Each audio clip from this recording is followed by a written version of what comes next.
Good afternoon.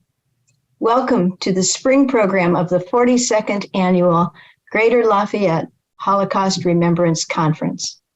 I'm Sarah Powley, Chair of the Greater Lafayette Holocaust Remembrance Committee.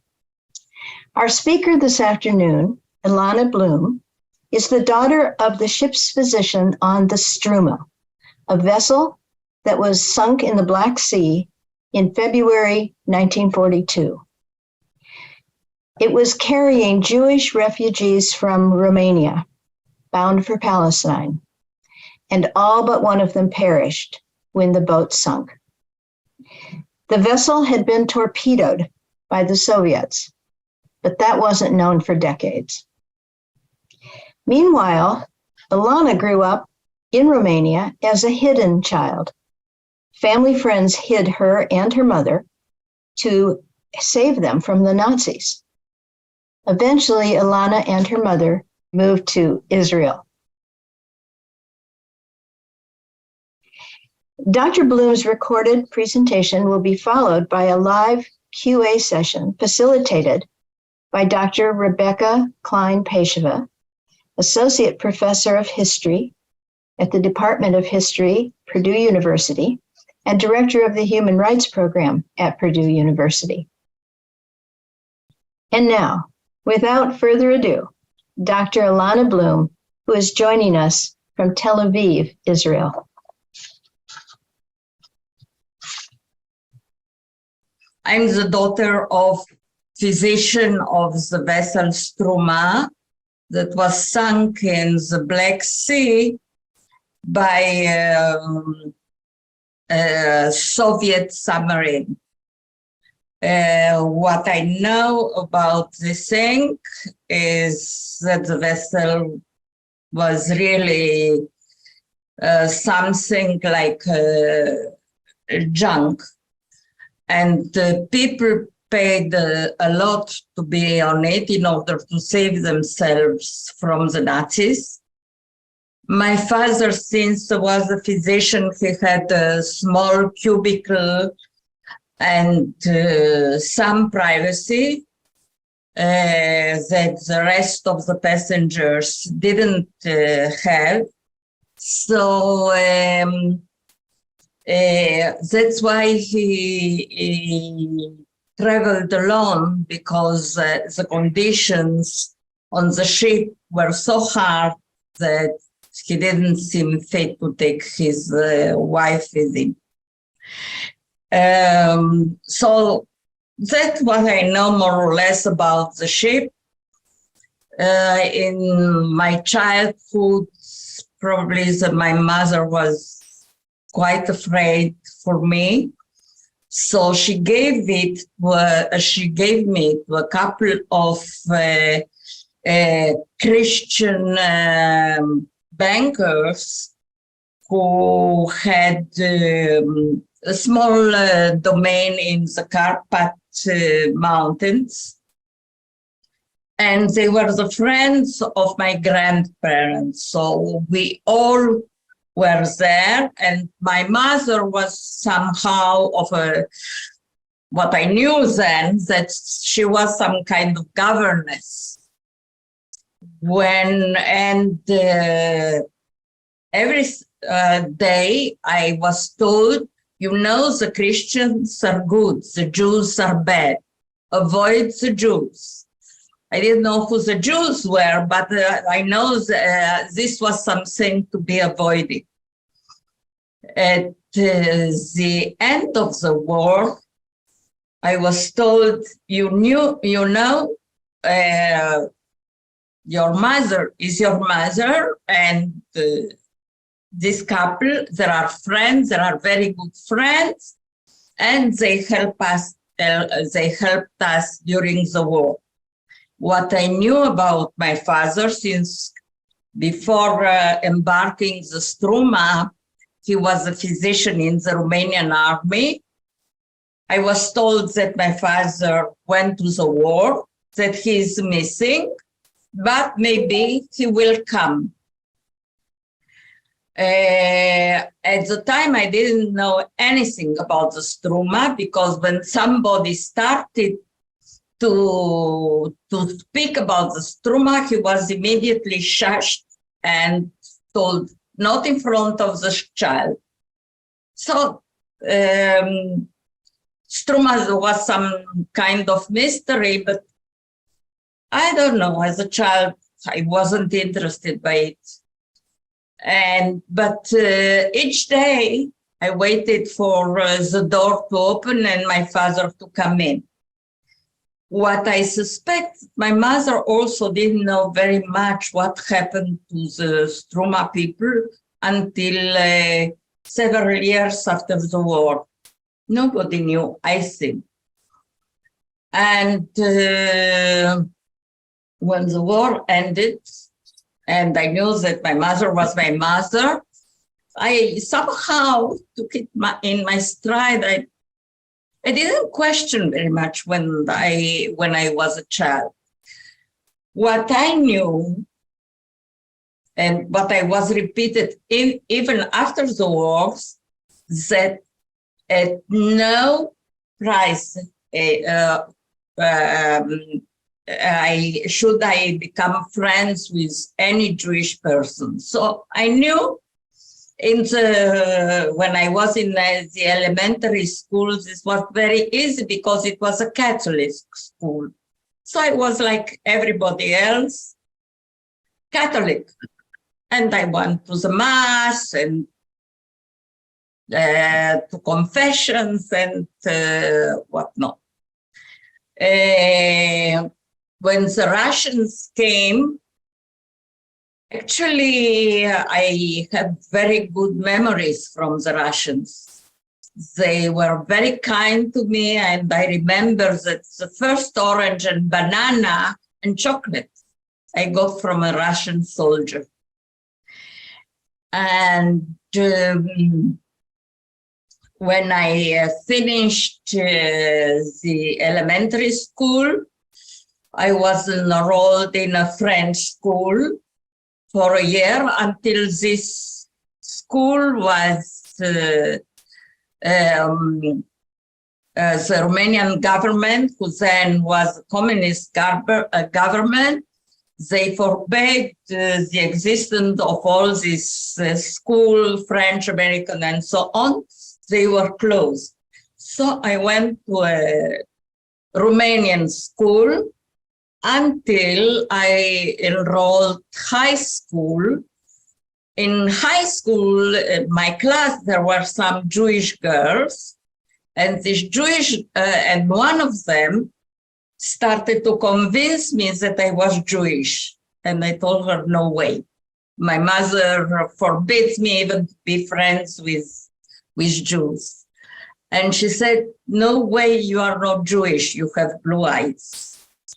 And in fact, the Romanian and the Christians, they are more or less dark colored with black eyes. The blondes and the fair-skinned and the blue-eyed came from Poland and Russia, and they were indeed Jews. And then when I finished high school, that where faith came into my life, because the last thing when I was in high school, the last thing that I wanted was to be a doctor, to meet Jews. And what I wanted, since my brother, my Christian brother, he was an actor, I wanted also to be an actor. And Faith wanted that at this time, in the Romanian law, made the fact that we studied only 10 classes altogether. So at the end of these 10 classes, I was 15 and a half. It's the mind of a 15 and a half. And all those students who finished with maximal notes in their studies, they were allowed to enroll whichever faculty they wanted. And since I qualified, I had these biggest marks possible. I was offered as a prize a cruise to Crimea on the Transylvania vessel, which was quite an elegant vessel at the time, a Romanian vessel. And I took this cruise with one of my cousins to Crimea, and I visited Yalta, Sochi, and Odessa. And when I came back, my mother told me, you know, I enrolled you in the medical school. I said, no way, medical school. I don't want medical school. I want to be an actor. And she told me, okay, you know, medical school is all yours now. But if you want to be an actor, you have to do an exam and so on. It would be difficult. Then I started to think about it. And then one of my friends, I told her, I don't want to go to medical school. I want to go to the theater school and so on. And then she told me, you don't want to go to medical school because you are afraid you will fail. I said, I will fail, show you. And so I got into medical school. And I always told my mother, if I'm failing at an exam and so on, I quit. And this was some kind of agreement between us. And as fate would want it, I got the highest marks at each exam. And I was also awarded a scholarship that was equivalent to the salary of an unqualified worker. And at this time, I also knew that I was Jewish, going to this friend. And I knew about the Struma, not very much, but I knew that my father died on the Struma, and so I told my mother, if we are Jewish and my father died on the Struma, what are we doing in Romania? We have to quit. We have to go to Israel. And after a waiting period of several years, we were permitted to leave Romania after my mother renounced all her apartments, everything she had. And we were permitted to leave Romania with 20 kilos each, which were mostly clothes and nothing valuable. When before leaving Romania, I was called to the Israeli embassy, and the man who contacted us told me, you know, you come to Israel, you'll be admitted in the same class that you are here in Romania, and you'll get the same scholarship. Okay, so I was convinced. I come to Israel, I continue my study in the same year, and I'll get a scholarship. When I came to Israel, I met the dean of the students, and I told him, you know, I want to go in the same class. It was the middle of the fourth year, and I want a scholarship. And then the dean of the students asked me, where are you coming from? I said, Bucharest. And he said, no, you are coming from the moon. We don't admit Romanian students at all. And if we admit them, we admit them 2 years, 3 years back, because their level compared to the Israeli students is quite low. So I told him, okay, let me do the exams. If you are right, okay. If not, then you have to do what I'm saying, what I was promised. And after quite a lot of discussions, he said, you know, you get it the same year, but in the School of Stomatology. And I said, I don't want stomatology, it's annoying and so on. You know, you go to stomatology, there is money there. I said, I don't want money, I don't want stomatology. And I was admitted in the middle of the fourth year. And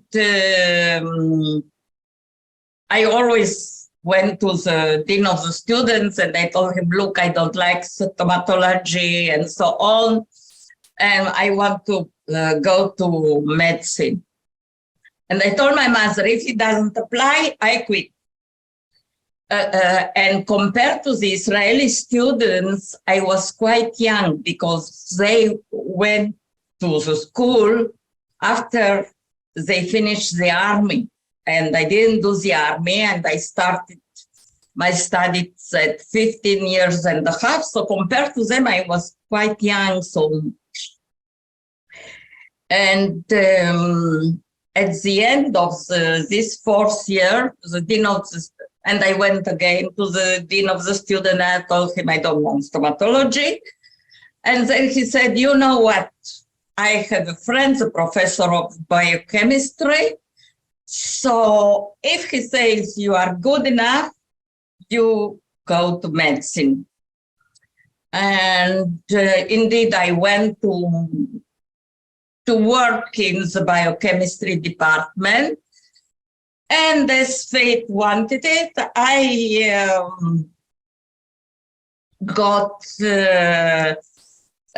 typhoid fever, and I was quite ill and probably lost my inhibitions.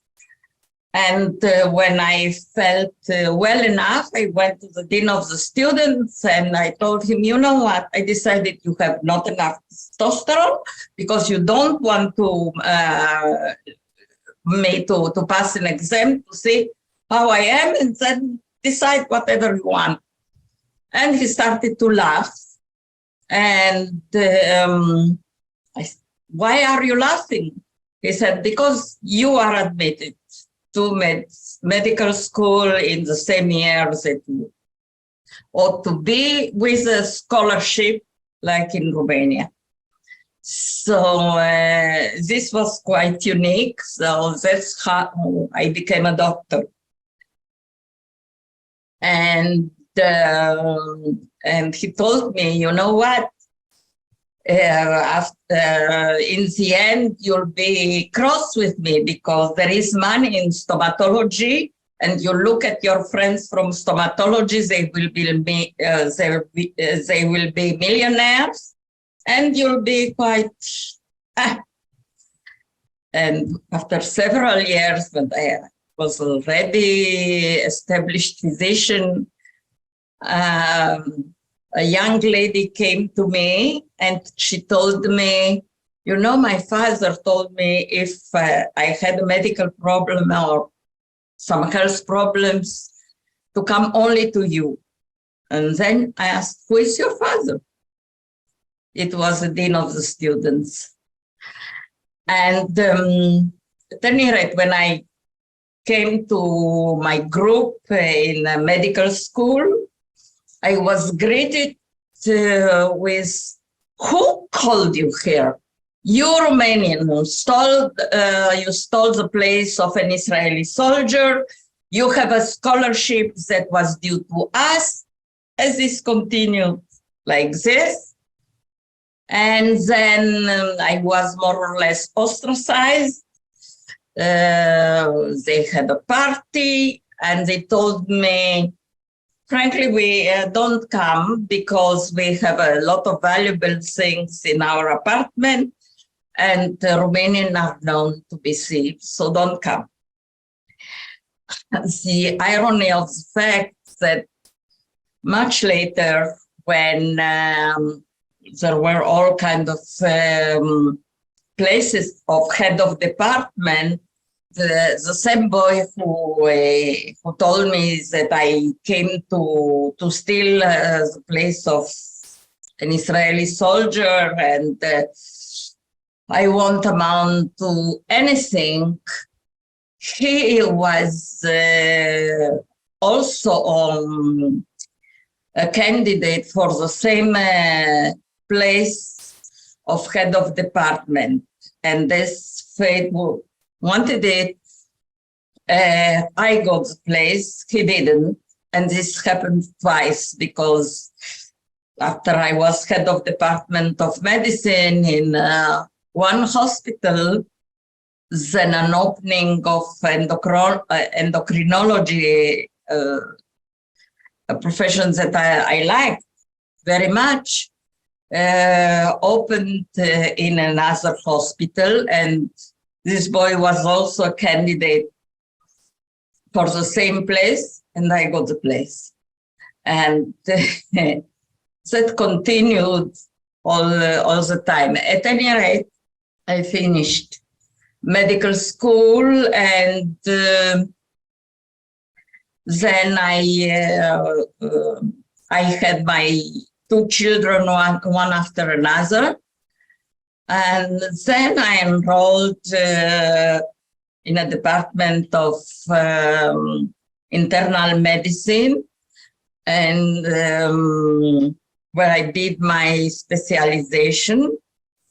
And then I started my research on that concern mental functions and endocrinology and the correlation between food and mood. And I published several papers on this topic, and then a book that was quite successful. And the book described a diet which was based on physiological parameters in the blood and the mental functions, and well, it worked. And as I've told you, I was elected as head of department of one of the departments of medicine in the Ichilov Hospital. And after 8 years, I was offered the place of head of the Institute of Endocrinology in Bellinson Hospital. And I went there, and I continued until I retired.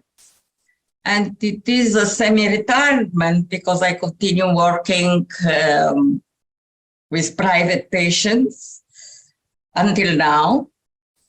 And that's about summarizes it. So what I wanted in my childhood, never realized.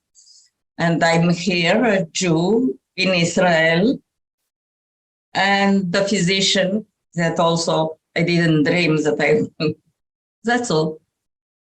If you could talk about going to when they found the Struma. Well, when we came into the country, we met a rabbi whose father and brother also perished in the Struma. And he was the center of the meeting of all the people who were related to the Struma victims. And at this center, we got the message that a young man whose grandfather perished on the Struma was going to do some investigations in Istanbul He was a diver, and he had a group of divers in a place that he saw was a place where Struma was sunk. And all the relatives, we went there. And actually, it wasn't the place, probably. The Turkish authority were quite anxious not to let us to go very far. I don't know what, probably some guilty conscience. And there I met young journalist Katie Collins, and she told me some things about the Struma, namely that the Allies decided to sink the ship because they were informed that a spy was on the ship, and that's why a Russian submarine sank the ship with 691 passengers. My father could rescue some 4 or 5 people. One of them was a pregnant woman who lately was quite rich, and some 3 or 4 other people. One of them was related to young painter who I met when we came to Israel, because he donated a picture in the memory of my father who rescued his relatives. So that's how I met him, and I have a picture also. I got a picture from him. And later on, with Katie Collins, we met the Romanian ambassador in Israel, Mariana Stoica, who died several years ago. And she indeed confirmed the story of the spy and the Russian submarine. And she had even a recording of the officer who sank the ship. And that's all that I know about the ship. All right. Good afternoon or evening, everyone. Thank you for joining us for this special discussion with Dr. Ilana Blum at this year's 42nd Annual Greater Lafayette Holocaust Remembrance Conference. We will now move into the live Q&A session. My name is Becca Klein-Peshova, and I'll be moderating this portion of our program. It's an honor to be here and to take part in this important conversation. I'd like to thank you, first of all, for sharing your story with us today and agreeing to answer questions from the audience. I'm talking to you now from my office at Purdue. Today is Yom HaShoah, Holocaust Remembrance Day. And I wonder if we might begin our conversation with some of your thoughts about Yom HaShoah. Is there anything particular that you do on Yom HaShoah, or any particular meaning that it has for you? Yom HaShoah, mostly we watch television, we see all the escapees from the different camps. At 10 in the morning, there is a standstill in all the country in remembrance of all who perished during the Holocaust. So that's it. Mostly everybody, well, there are people who go to the cemeteries and remember all the different functions, but mostly people stay at home and remember. Yeah, thank you. I wonder if we might start by taking just one step back from that and thinking about your integration into Israeli society. The first question that we've received has to do. Well, it was hard. And actually, I think I was lucky because my integration, objectively speaking, it was smooth. Subjectively, it was hard. And not knowing the language, and also people who looked at the newcomers as some kind of intruders, and this happens with everybody. It happened with the Moroccan Jews and with the Russians, and everybody, every newcomer was snubbed. The Romanians were thieves, the Moroccans were aggressive, the Russians were too beautiful. That's it. Yeah. Did you have any negative feelings about your background due to this, say, not as welcoming background, but how I was received, like like a thief of the place in the university, of scholarships that I received. People were envious, and they didn't have any qualms about voicing it.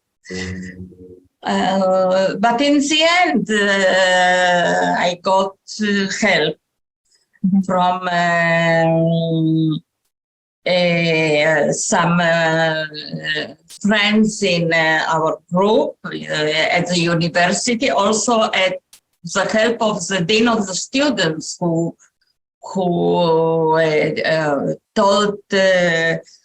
told some friends in our group of students to help me with the language, and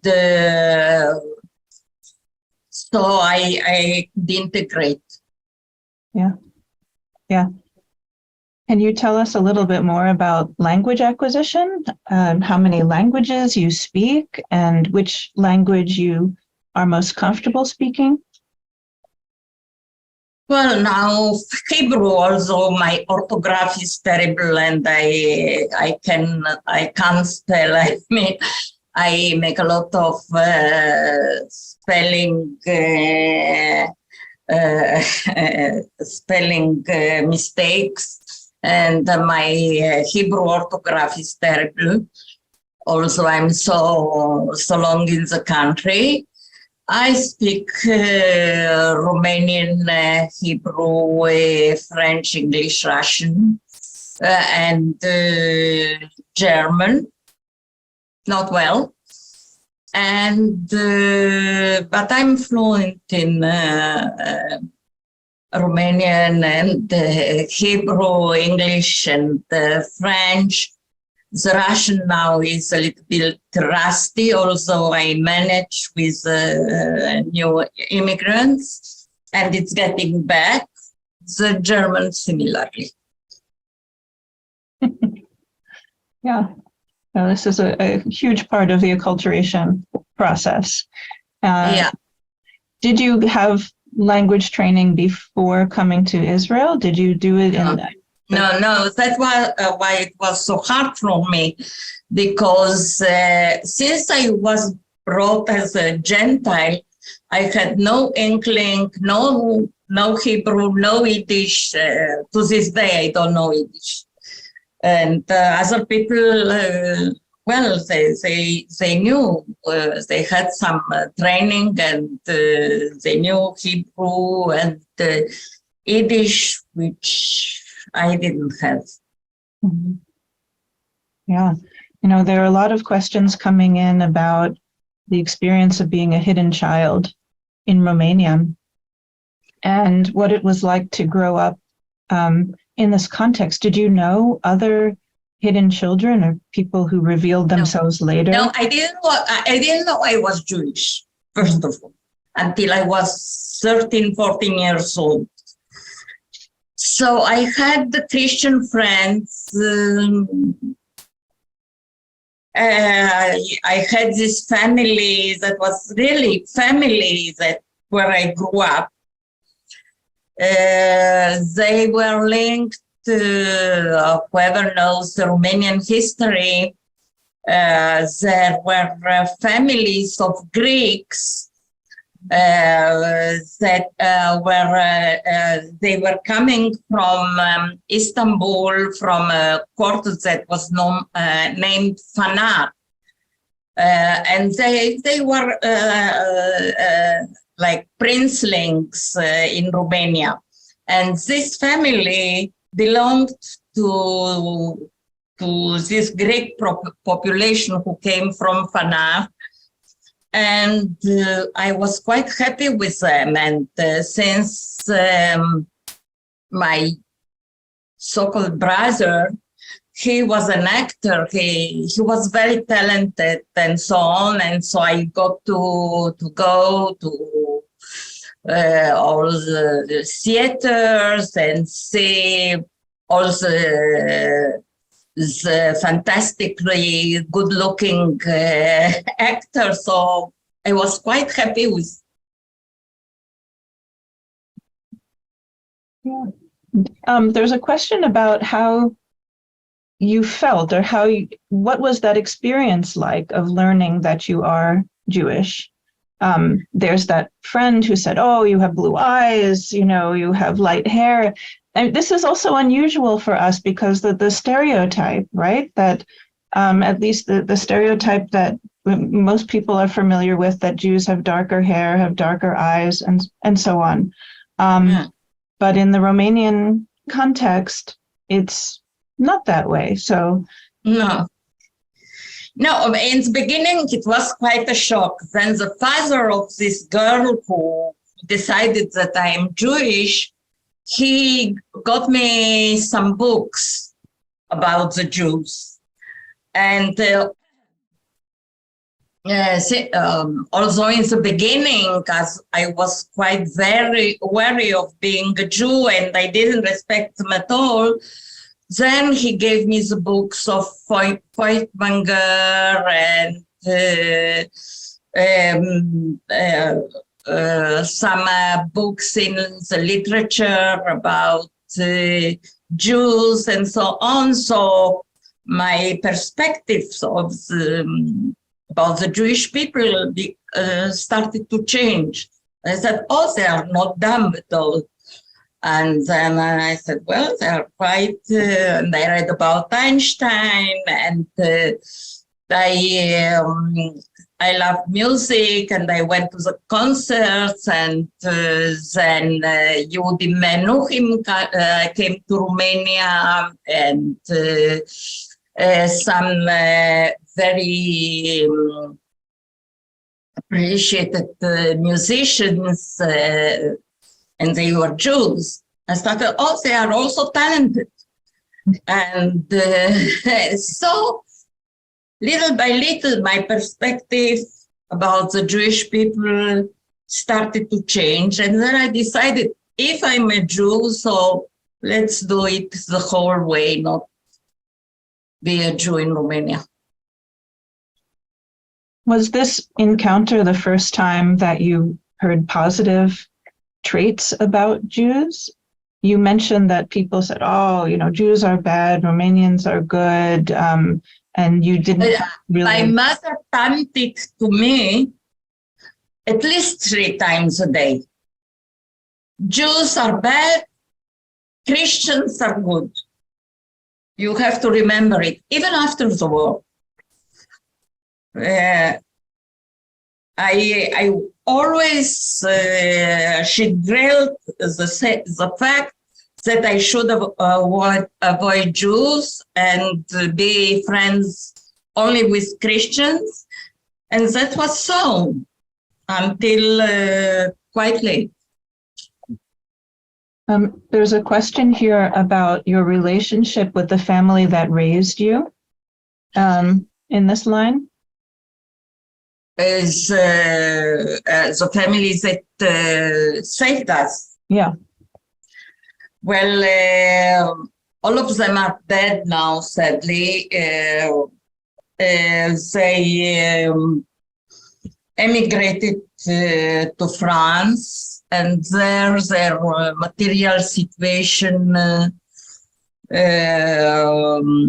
got worse and worse, and I helped so much as I could. And we were in contact until the last of them died. I'm sorry. There's another question about the decision to emigrate to Israel. As you discovered that you were Jewish, and you mentioned briefly that you thought you should just do this, right? That you if you're Jewish, then you should go there. Can you talk a little bit about your motivation for pursuing immigration?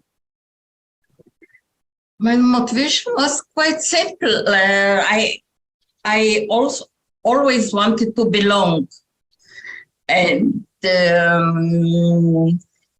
I didn't feel that.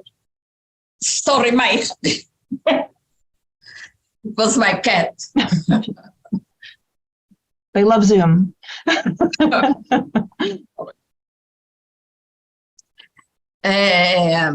No, my motivation was quite simple. I wanted to belong to a people. And since I was Jewish, I didn't feel I can belong to the Romanian people. So I said, if there is a Jewish state, I go there. I didn't anticipate that my welcome would be so cold and so aggressive. But that's how it was. It was for, as I saying, for all the emigres, it is hard until now. Never mind now the French came and they started to hate the French. No, it's like this. People, you know. No, immigration is hard even under the best circumstances. Yeah. And as I say, objectively, I was lucky because I didn't lose any years in my studies. I got a scholarship. I always was promoted. People say that they don't promote women. I didn't feel it. Always when I wanted something or I wanted really a position, I got it. So no, I didn't feel no woman discrimination. No. And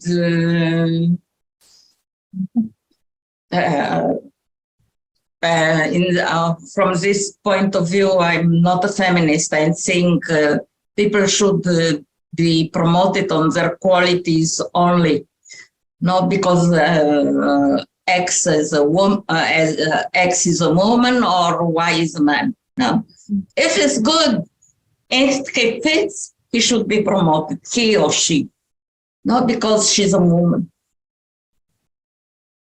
I see you had to do a lot of fighting to get into the program that you wanted. They said, oh, you should do stomatology, it says dentistry. You said, no, I don't want well, to. But in the end of the story is that I got what I wanted. And this didn't take long. It took several months, no? So in the end, I didn't lose anything. I got promoted, I got my degree, I got wherever I wanted. No, it was in comparison with other people who came from Romania or from whenever they either they were not admitted to medical school or they lost several years. Mhm. It didn't happen to me. Yeah. And also they had to pass several exams and so on. No, I didn't. Okay. Good. It's worth the struggle. More or less. I would like to think a little bit more about the process of leaving Romania. I know you mentioned you were only able to take a small amount of belongings with you, and it was 1958, so it was already in the communist regime. It was 10 years into the communist regime in Romania. Do you remember? Well, at the time we left Romania, we were allowed to take clothes only. Mhm.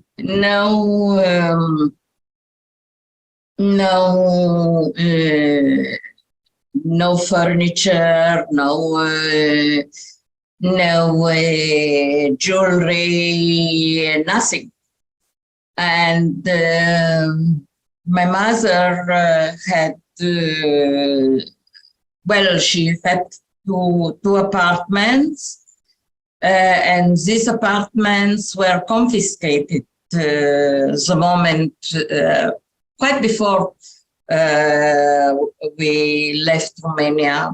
I mean, there was a law that confiscated all the apartments of the so-called bourgeois people. And, my mother was considered as such. Mhm. She had quite nice jewelry. This we were able to ship to Israel through the embassy. And she had valuable paintings by Romanian painters.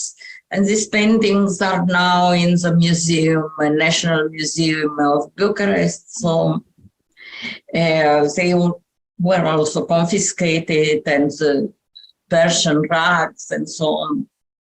She had to leave everything behind. Yeah. So were they confiscated? Did you have to bring them over, or were there authorities that came? No. We left it on place, and then we were told that these things were taken the moment we left Romania. Mm-hmm. My mother also had to sign the statement that she's leaving all her properties and valuables in Romania willingly when she left the country. Mm-hmm. Do you have any special memories of your mother? Something that you feel is really special and helps you remember her? My mother was, first of all, she didn't talk much. I mean, she didn't tell me much about my father and his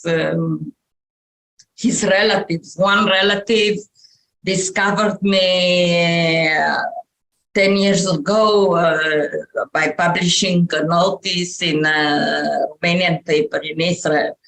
So I didn't know much about them. I didn't know much about my father. She wasn't a very expressive woman. I mean, I don't remember if my mother kissed me. Never. I don't remember her kissing me, no. But she was quite a brave woman. She struggled a lot. From a lady in Romania, she came here. She started to take care of on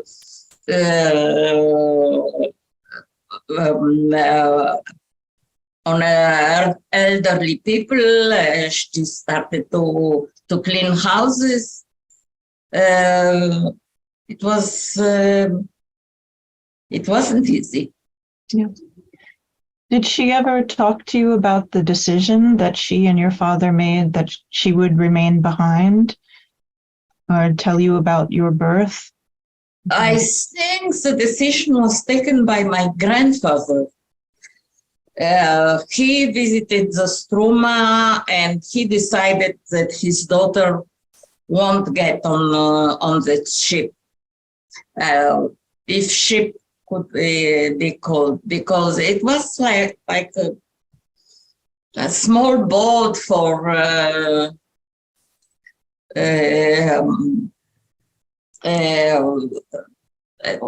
it was primarily a Bulgarian sort of boat for transporting wood or something, not for people. Mm-hmm. Interesting. But she didn't talk to you much about it? No. No. So No, she didn't talk much about our past, she had a friend, a Christian. First of all, we had these friends with whom we spent all our lives. This couple and their children who we were always together. That's what I remember. My friends were Christian, and she had no other friends. Only this family and of the Baxino family. They were our friends. They were our family. She had no other friends. She was quite a loner. She didn't make friends easily, but she was very talented. She also spoke 4 languages at least, and she was well read. She was a fantastic pianist, but well, yeah. How do you talk to your children and grandchildren about your experiences? Well, I don't know what their impression is. I think they think I kiss them too much. I'm too expensive. And well, that's it. My mother was a fantastic cook. I'm not. I hate it. So if somebody wants to bring all the worst in me, they should cook. Unlike my mother, I do have friends. I have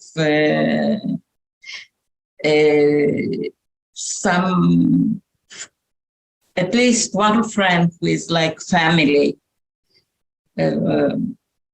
She is very wise. She's, I met her at work, and it is 40 years that we are like sisters. So my mother didn't have such thing. And she, as I've told, she was quite a loner. She was not expansive. But you mentioned she was a great cook. Do you have a favorite food that you remember that she made? Oh, she made all kinds of things. She made things as Romanian. The Romanian food is a combination of Greek, Turkish, French, and so on. So she did all these things. There is a Turkish dish that you can eat it only in Turkey. I don't think we have it in Israel. It's called imam bayaldı. Something made out of eggplants and so on. And then she had this great dessert. It's called in French il flottant. I don't know how to say it in English. It's great. It's made from eggs and whipped cream, and it's very good. I don't know how to do it. I think my youngest son knows to do it. He inherited my mother's abilities in cooking, and his father's. He isn't inspired every day, but when he cooks, it is great. Yeah, thank you for that. So there are a few people who are expressing their thanks to you for sharing your story in the Q&A box, and ask, what do you hope students will take away from hearing your story?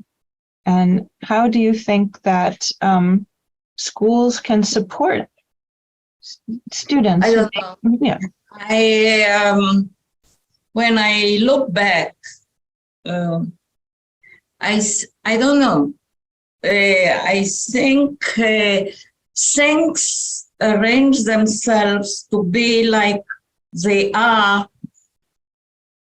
It wasn't what I wanted in the beginning. I don't know. Probably my mother was right, because she somehow forced me to get into medical school. And I don't know how great an actress I would have been. I don't know. But all the time, like, things arrange themselves. I didn't feel I had to work very much to get the position I got. It somehow felt in place without me.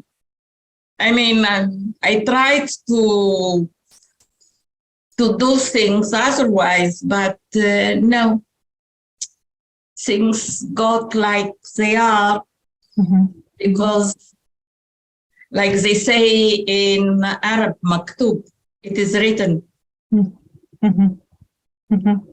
Yeah.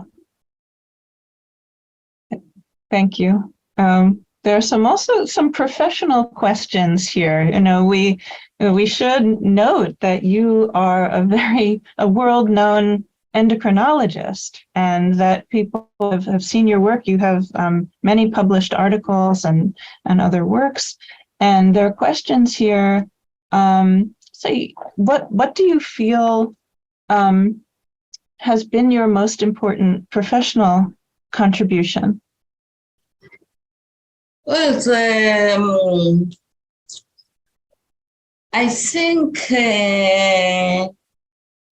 the link between, ultimately, the link between food and mood should be, the most practical contribution, and the diet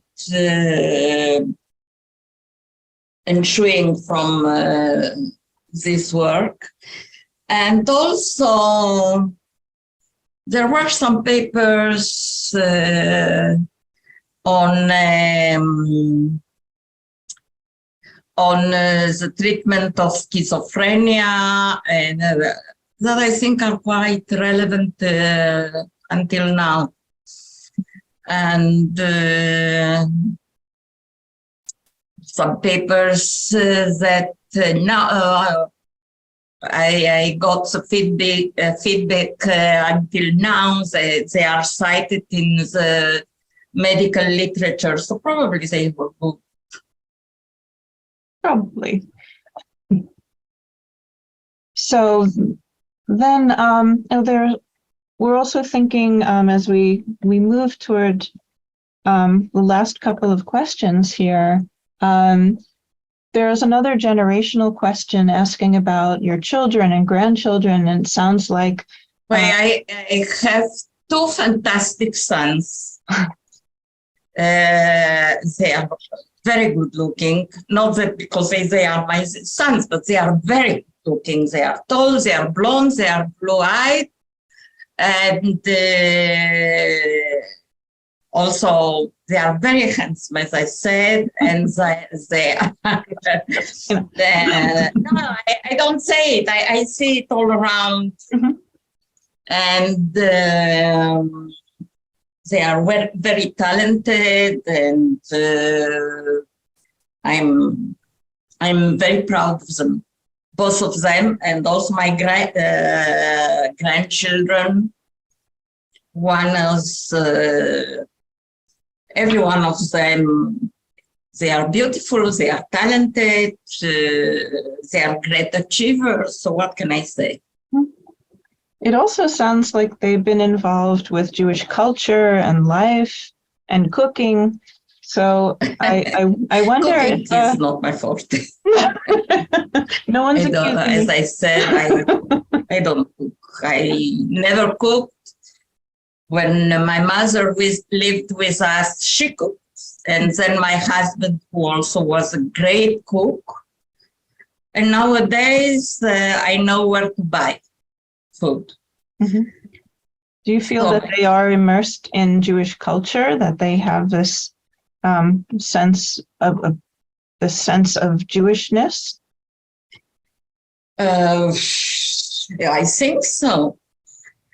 I'm learning, because there was a period when I studied Kabbalah Light, and I found it a fountain of wisdom and intelligence.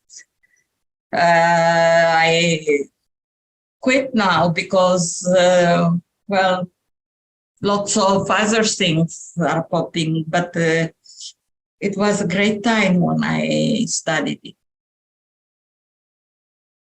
Thank you. Are there any concluding thoughts that you would like to share while we're lucky enough to be talking with you here? Well, no, I just, I'm a person who loves peace. I want peace. I think it is important to respect and to understand everybody who you are talking with, notwithstanding person is an Arab or Russian or whatever, Jewish or I don't know what. Every person is valuable. Every person should be understood. Every person should be appreciated. Every person has her qualities. And that's about it. Not, I don't like person who hate, who they had this and they hate there. Why is it hate? Don't have to hate. You have to learn, try to understand the other person. You disagree, you tell about it. You don't hate. Mm-hmm. It's about my philosophy. But Thank you. Not everybody agrees. I agree. But great. So we'll wrap up now with many thanks to Ilana for taking the time with us. It means a great deal to all of us who are here as students, educators, members of the community, the planning committee. Good evening, everybody, and thank you for joining us for this special discussion with Raphael Blum, the son of Dr. Ilana Blum, at this year's 42nd Annual Greater Lafayette Holocaust Remembrance Conference. My name is Rebecca Klein-Peshua, and I'll be moderating the question and answer portion of our program. It is an honor to be here and to take part in this important conversation. So I'd like to start with a kind of question that's usual for starting an interview of this kind as we think about intergenerational memory. The question is about you. Where were you born? Where did you grow up? Can you tell us a little bit about your home life growing up? So I was born in Israel, first generation in Israel, in Tel Aviv. And it was regular childhood, frankly. My parents didn't talk too much about the history. I started to hear more, I guess, when I was in my, early 20s. But regular childhood, born in Tel Aviv. Okay. So regular childhood, and you say you first recall learning about your mother's experiences in your 20s. Did you have any hints for them, or?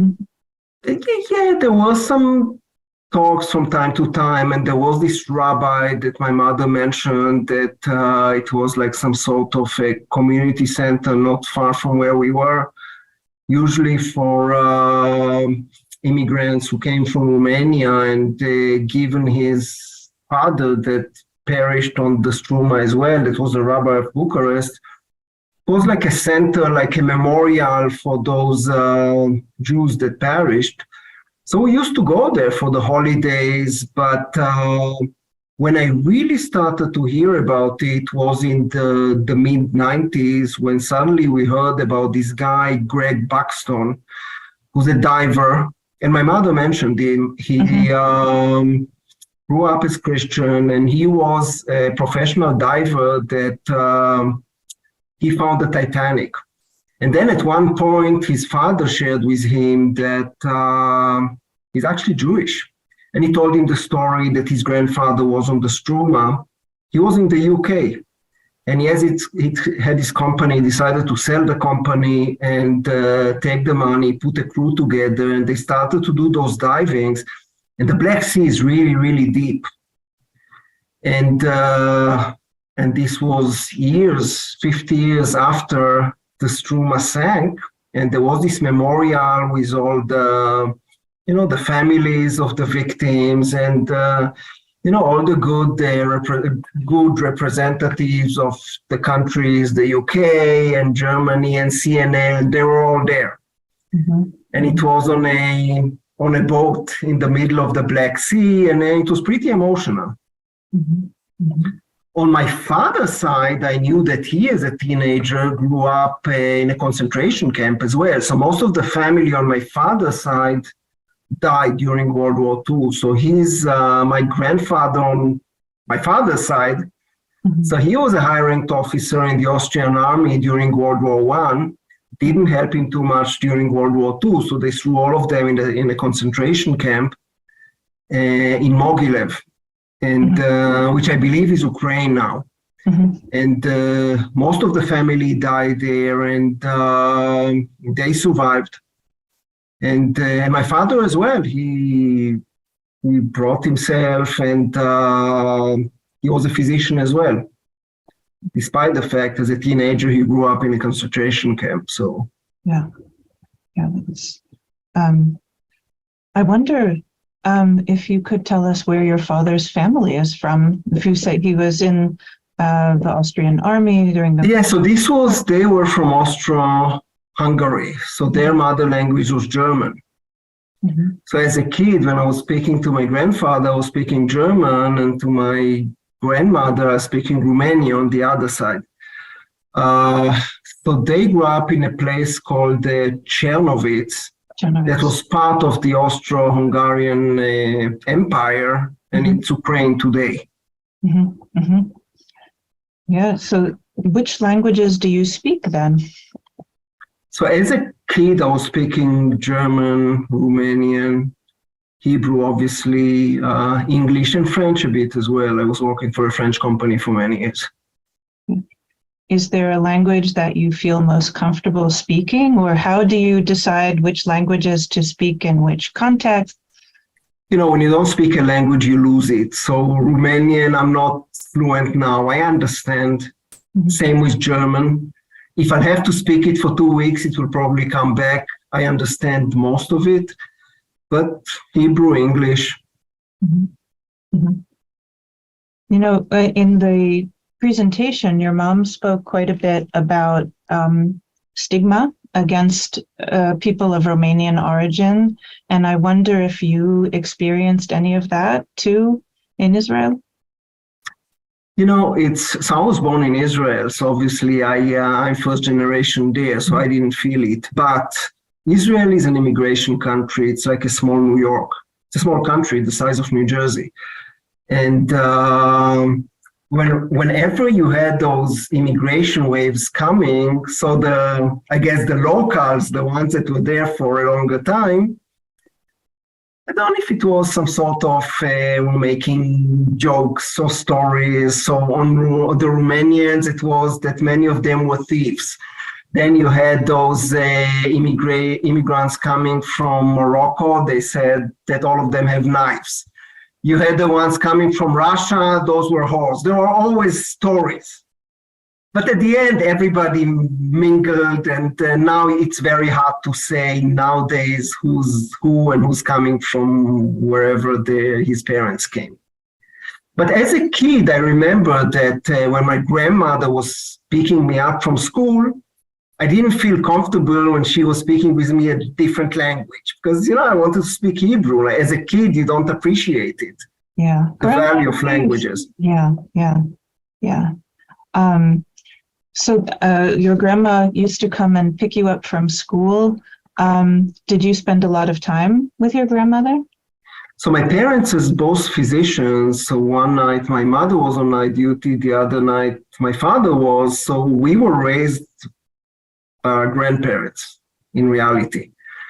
So my grandmother on my mother's side was living with us, and my grandparents on my father's side were the next apartment. So we were all together there because my parents were never around.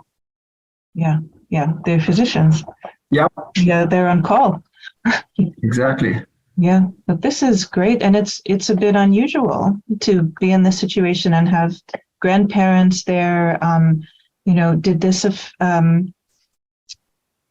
what did other kids think about this? Are there other children of survivors that you were friends with and had? Yes, I grew up in the early 70s in Israel. So many people came from Europe. So it was not very rare. You had a lot of people coming from Germany and Poland and Russia, and many of them were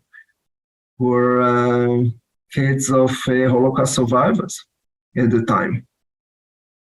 Right. But I wish to ask a little bit more about is that you had the grandparents with you. Yeah, so they were not exactly with us. It was a different apartment, but very close to us, which was convenient, obviously, to my parents. Yeah. They didn't need a babysitter. Right. Yes. This is a very good situation. Is there anything in particular you like to do with your grandparents? Or, your mom had talked in the conversation about how well your grandmother cooked. Did she cook for you? Oh, yeah. The food was unbelievable. On both sides, by the way. But probably on my mother's side, she was she was a good cook. Mm-hmm. Did you have a favorite meal that she'd make? I think this typical Romanian food that was really great. And I started to go to Romania probably for the first time 20 years ago, and I loved that food. And they had some apartments there, 2 houses, 2 mansions, literally, and 2 apartments. We were able to get into 2 of them. Mm-hmm. That the government basically confiscated when they immigrated to Israel in 1958. They had to leave with basically nothing, 1 suitcase. Mm-hmm. And when we realized in the 80s that there's a possibility to sue the government there, and we did, mm-hmm. And it was a whole long process. And the problem is they took our houses and apartments and sold it. Yeah. So what do you do? Who do those houses belong to? It's really problematic. We were able to get into one of them, and really impressive mansion with all of the double staircase. Beautiful. But anyway, we got nothing. Yeah. Well, it's easy to imagine that where in Romania were the houses? Where did you visit? So two houses. One of them now is the Ministry of Transportation. It's a pretty big house, is in Ploiești, which is they have those refineries there, a lot of natural gas, oil. So that's one city, very wealthy city. And the apartments were in Bucharest, where my mother started to learn medicine. And I remember she telling me when she was studying medicine there, one bright day, there was a knock on the door, and suddenly 4 families came and told her, okay, hi, we are here. We are moving in. So this was communism. So basically she had her apartment, but she had to live in one room there, basically. Right. Well, the communists decided how much room each person should have. Yeah. And yeah. How were the people who moved in with her? Did she have, were they on friendly terms or just basic? I don't know. We never discussed it. I'm going to move a little bit now to some other questions that have come in about your connection to Jewishness. How would you describe your connection to Jewishness? You know, when you grow up in Israel, you don't really think about it because you're surrounded by it. And, you know, Israel is a secular country, so you don't really, you see Orthodox Jews, but it's a small minority. I believe they make around 10-15% of the population in Israel. We used to go, it was more my father on the high holidays. We used to go to the synagogue, and my grandfather on my father's side, he used to play in the cheder, you know, those in Eastern Europe where they had those, I don't know, those little schools where they studied with the rabbi from Sadagura. So he was more religious, but we were never religious or anything. So the only thing I did was really going to school during the high holidays. When I moved to the US exactly 20 years ago, so, you know, I started doing it more for the kids, for tradition, like the Friday dinner and like the, you know, the little prayer. But it's important, you know, more, it's not a religious issue, it's knowing history, because those who don't know history are doomed to repeat it, right? Was it Churchill who said it, or Edmund Burke, or someone said it, this Irish statesman? But seriously, if you don't know history, you're doomed to repeat it. It's important. Yeah, I'm a historian. But it's absolutely true. You have to know your background, your heritage, to understand where you came from. And you see those now that denounce the Holocaust, right? It didn't happen. Yeah. And that's why it's so important for the younger generation to really know it and hear those stories. You know, in this way, you know, there's a question that's quite relevant to this point that came in a little bit earlier, that's asking what kind of actions do you feel should be taken so that the experiences of survivors like your mother and on your father's side, that they would be properly represented in Holocaust history? We're particularly at this point now of transition where there are so few eyewitnesses, so few survivors who are left, and we're having this conversation now, it's in this intergenerational conversation. What do we need to do you think, in order to preserve the memory?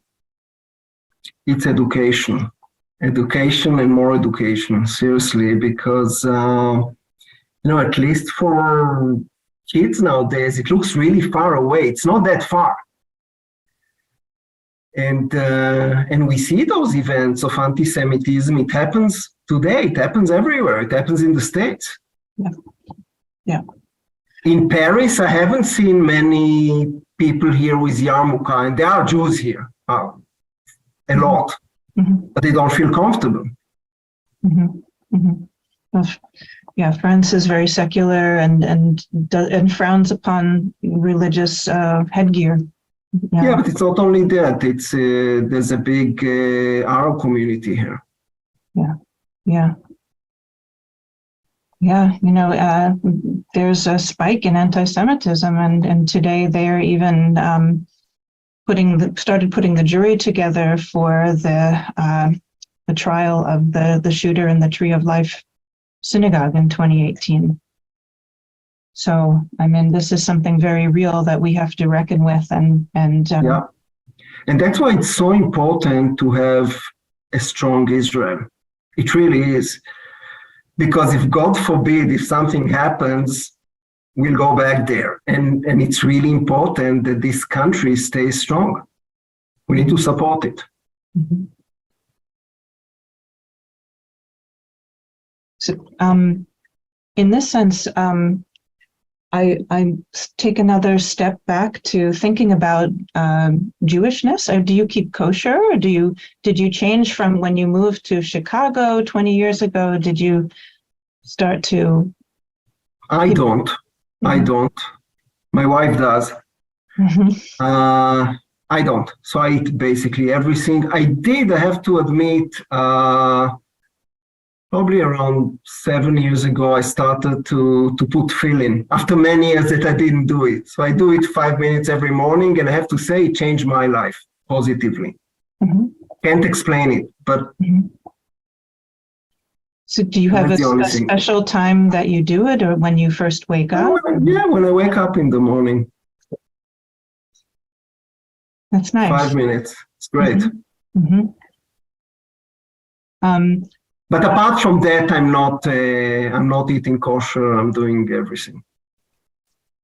So in this case, if your wife keeps kosher, but you don't keep kosher, what does it mean for the household? Do you have a kosher? No, so in the house, we won't have any, she's in charge. We won't have anything that's not kosher in the house. When we're going out, so I don't pay too much attention there. And of course, during the high holidays, I'm always in the synagogue, and I try to support Chabad mainly as much as I can, and Jewish organizations.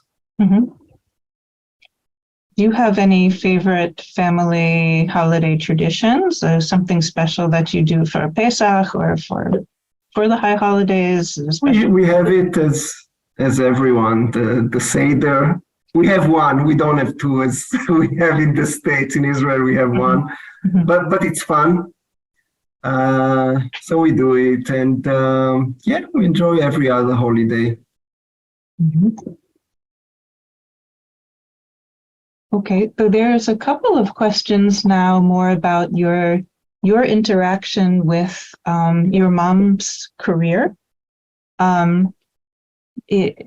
Did having two physicians, or it's your mom and your dad, did having two physicians as parents influence your career choices? For sure. So it's really like, so my grandfather was the physician of the Struma. Then both my parents are physicians. And then, by the way, my younger brother is a physician as well. I have one brother. And I remember since I was a kid, there was always pressure on me from my father's side to go and study medicine. And my mother she always wanted us to pick a profession where we'll succeed and be happy. She didn't really push us to any direction. But my father did, and he was a pretty strong personality. And in Israel, everyone, you turn 18, you go to the army, but you have the option, if you're a good student, to go and to join university, to study whatever you do. Before joining the army, you go every summer vacation, you have to go for a few weeks to the army. And after you finish your studies, instead of 3 years, you have to serve usually 5 years. And I was supposed to go to medicine, and then I went on this trip when I was 18 to Europe for 2 months. I came back and I told my father, it was a big drama, that I'm not going to medicine, I'm going to the army. And because to me, medicine is not a profession, it's a way of living. And you really need to love it. Yeah. And as a kid, my parents were never home. I didn't see, and they were working very, very hard, really, really hard. I'm working hard as well. Everybody does, but that's really a way of living. Yeah. I didn't want to go there. So I went to the army, finished my army service, and then I don't know how I ended up in the School of Pharmacy, which was somehow my father didn't really understand what for him, anything that was not medicine was not really a profession. But at the end, he actually realized and admitted that I made the right choice. That's good. Yeah. And I went, whatever, I'm not working in a pharmacy, I work in the industry, and I've been doing it for many, many years. So there was no pressure to be an actor? Not actor, to be a doctor. And my father never understood. He always told me I was 3 and I knew I wanted to be a doctor. How come you finish the army, you're 21, you don't know what you want? Right. And right. Yeah. Do you know where your parents met? I believe they met in Israel for sure, probably in a hospital or through work.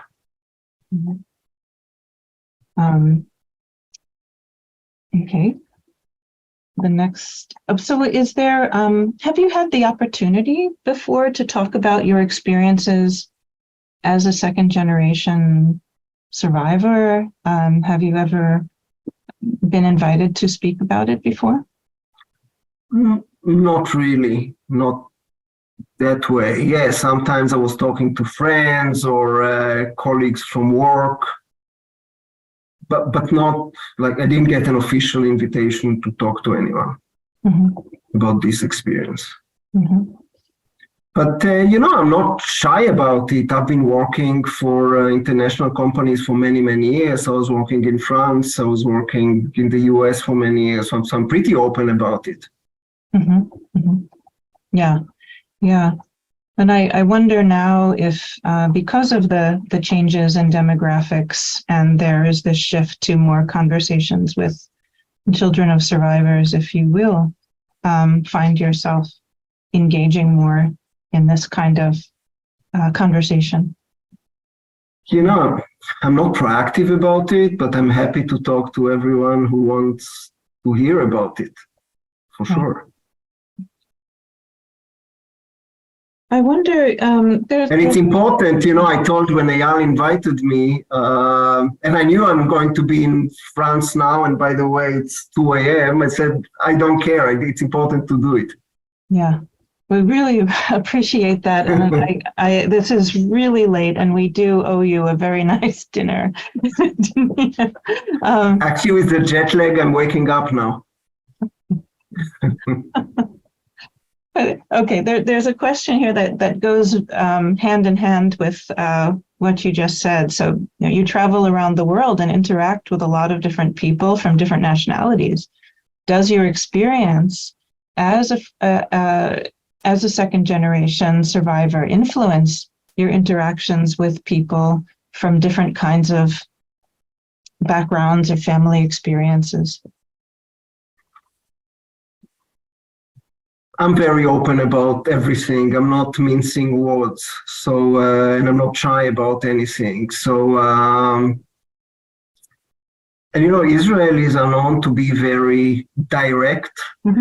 And it took me, I've been in the US for, it's 20 years now. So at least the beginning was a bit rough because you have those different codes of conduct. And it was interesting. They always wanted, Israelis, because Israel is a very innovative country. It's people don't even know, but in my field, in healthcare, medicine, a lot of the big inventions started in Israel, the Weizmann Institute, other centers.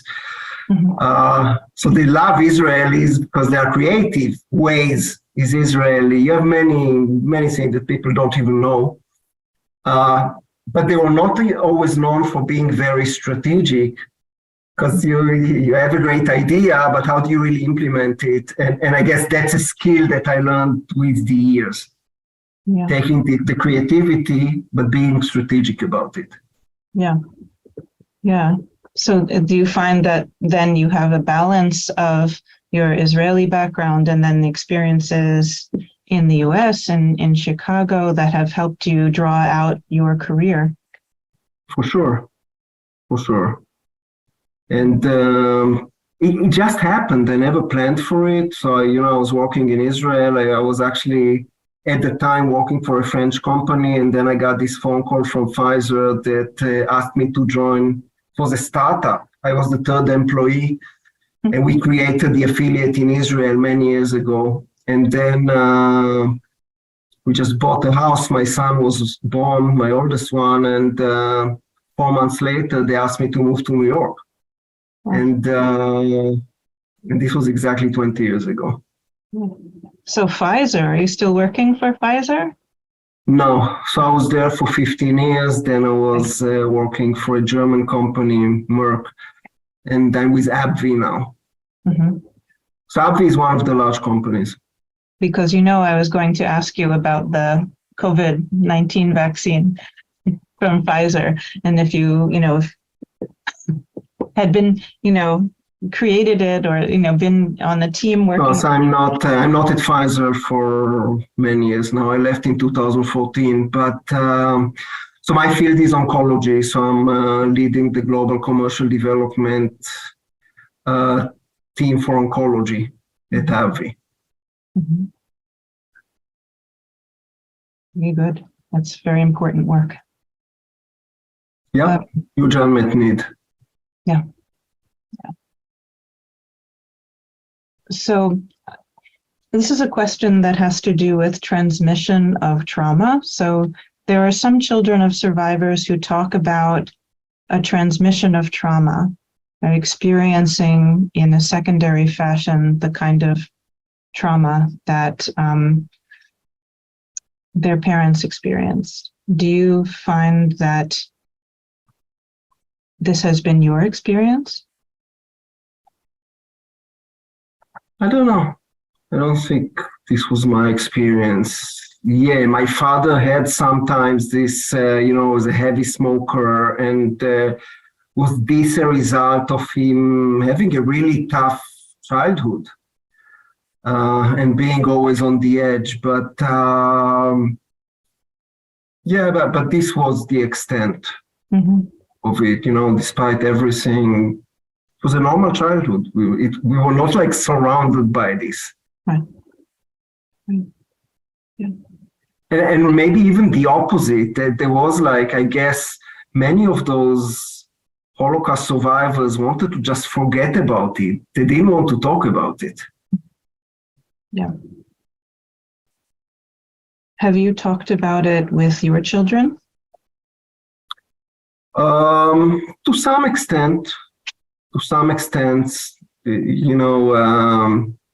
need to want to listen as well. So, and I remember myself as well. Only at one age I was, I guess, more open to hear about it. But yeah, and we have the book. My mother mentioned it, Death on the Black Sea, that Kathy Collins wrote, which is a great book. I read it. I have it, and my son read it as well.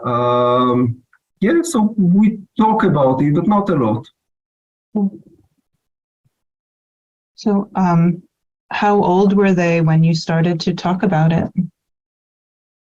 With my older son, I believe they had this project at school when he was, I don't know, in elementary school, probably. And then I actually mentioned to him that you're coming from a family of Holocaust survivors. Yeah. Yeah. And I shared this in the book. So this was pretty early.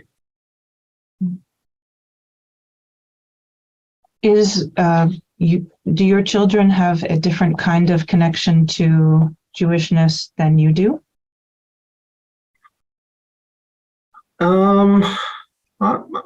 I don't know, and it depends. I guess it's an issue of age as well. So, we were always going to the synagogue during the holidays, the high holidays. We always do. We went to Chabad. The kids usually didn't want to join us, But it was interesting that when my son actually went to Purdue, the first question was, let's look if there's a Chabad here. And So it was funny. So I guess something did sink. Mm-hmm. Mm-hmm. Mm-hmm. Yeah. So they like the Chabad style. Yeah. Yeah. Yeah. So we met Rabbi Avramer. Yeah. Is there anything special that you would like the listeners who are here on this event right now to take away? Is there, if there would be one thing that they could take away from talking with you, what would you want them, what would you want it to be? Well, we can't ignore anti-Semitism. And if you hear about it in the news, don't think it won't happen to you and it's somewhere remote and far away from you. You really have to pay attention to it and make sure we do whatever we can to make sure that things like that don't happen again. Yeah. Really, we have to remember it. Yeah. It's closer than we think. Absolutely, and we need to support all of those organizations that do all the good work, like your organization, to memorize the Holocaust and educate people. Yeah. Yeah. Well, thank you very much for helping with this and for having and for sharing your story and sharing your time at this very late hour. It's been a real pleasure talking with you, and Same here. I don't want to keep you up until even later. So I think this would be a good point to wrap up here with many thanks to you for joining us. My pleasure, and I'm always happy to help. Thank you. And thanks to all of you who are watching for your questions and for your interest, for being here. And I will now turn the floor back over to Eyal Barash for closing remarks. Thank you, Rebecca. Thank you, Rafi. And it's so, it's really amazing to hear this story again. And I have to say that I first met Rafi, it was about a year ago, actually. We first met at Chabad, and it was Rabbi Glick who said, you've got to meet this guy, Rafi. You've been telling me that for a year. You've got to meet this guy, Rafi. You have a very similar background in the pharma business. And so I was there. It was the like 5 or 6 of us. Turned out we had a lot in common. And I remember distinctly, very quickly, we started talking about the Struma. I said, our history, our backgrounds. And as soon as you started talking about it, I said, you know what? We have a speaker for next year. So I'm really glad that we made it work. So thank you so much. It was amazing. And so really just other than my thanks to Rafi and Rebecca and to all of you, the Greater Lafayette Holocaust Remembrance Committee would like to thank our sponsors in the community and at Purdue and the individual donors who made this program possible. Finally, thank you to all the committee members for their behind the scenes work. And thank you for attending the 42nd Annual Greater Lafayette Holocaust Remembrance Conference, and have a good evening. Thank you.